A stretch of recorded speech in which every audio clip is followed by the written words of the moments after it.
होने की खबर सामने आ रही है। अंधेरे के बावजूद देर रात तक चला सर्च ऑपरेशन। इलाके में 2 से 3 आतंकियों के अभी भी छिपे होने की खबर सामने आ रही है। जिस जगह पर मुठभेड़ हुई थी उससे सटे इलाकों में सुरक्षा व्यवस्था सख्त कर दी गई है। तो कठुआ से बड़ी खबर आपको बता रहे हैं, जहां बिलावर में सेना का ऑपरेशन जारी है। मुठभेड़ में एक आतंकी घायल हो गया है।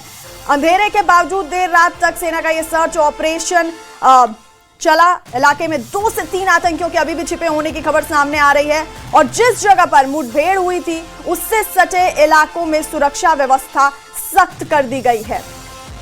तो देर रात तक सेना का यह सर्च ऑपरेशन चला। इलाके में आतंकियों के अभी भी 2 से 3 आतंकियों के छिपे होने की खबर सामने आ रही है और जिस जगह पर यह मुठभेड़ हुई थी उससे सटे इलाके में सुरक्षा व्यवस्था को सख्त कर दिया गया है। कठुआ से बड़ी खबर आप तक पहुंचा रहे हैं, जहां पर बिलावर में सेना का यह ऑपरेशन जारी है। अभी भी 2 से 3 आतंकियों के छिपे होने की खबर है और इलाके को सीज कर दिया गया है। सुरक्षा व्यवस्था सख्त कर दी गई है। कठुआ के बिलावर से इस वक्त की बड़ी खबर आप तक पहुंचा रहे हैं, जहां सेना का सर्च ऑपरेशन जारी है और मुठभेड़ में एक आतंकी के घायल होने की खबर भी सामने आ रही है। देर रात तक ये सर्च ऑपरेशन चला और अभी भी वहां 2 से 3 आतंकियों के छिपे होने की खबर है और इलाके को पूरी तरह से सीज कर दिया गया है। सुरक्षा व्यवस्था को सख्त कर दिया गया है।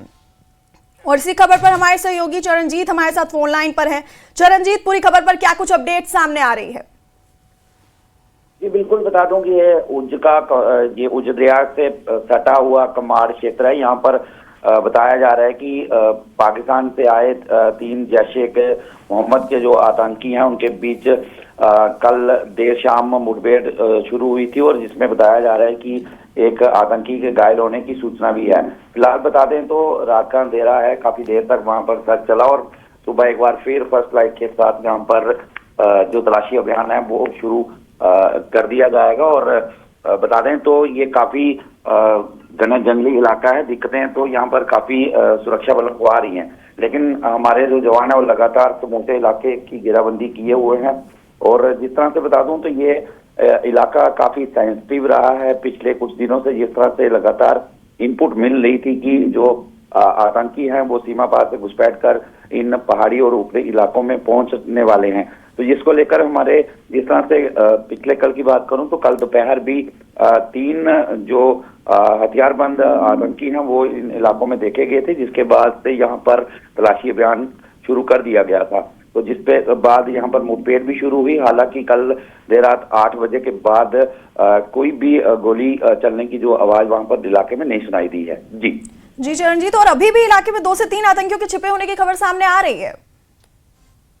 बताया जा रहा है कि एक आतंकी जो है वो घायल होने की सूचना है। फिलहाल इस पर कोई आधिकारिक पुष्टि नहीं हो पाई है, लेकिन इलाके की घेराबंदी की गई है और 2 से 3 आतंकी इस इलाके में मौजूद होने की अभी भी सूचना मिल रही है। जी चरणजीत, बहुत बहुत शुक्रिया है तमाम जानकारी हम तक पहुंचाने के लिए। तो कठुआ के बिलावर से बड़ी खबर आप तक पहुंचा रहे हैं, जहां पर सेना का देर रात तक ऑपरेशन चला। मुठभेड़ में एक आतंकी घायल हुआ और अभी भी हालांकि आधिकारिक पुष्टि नहीं हुई है इसकी, लेकिन 2 से 3 आतंकियों के छिपे होने की खबर सामने आ रही है और जिस जगह पर यह मुठभेड़ हुई थी उससे सटे इलाके को पूरी तरह से सीज कर दिया गया है और सुरक्षा व्यवस्था को सख्त कर दिया गया है।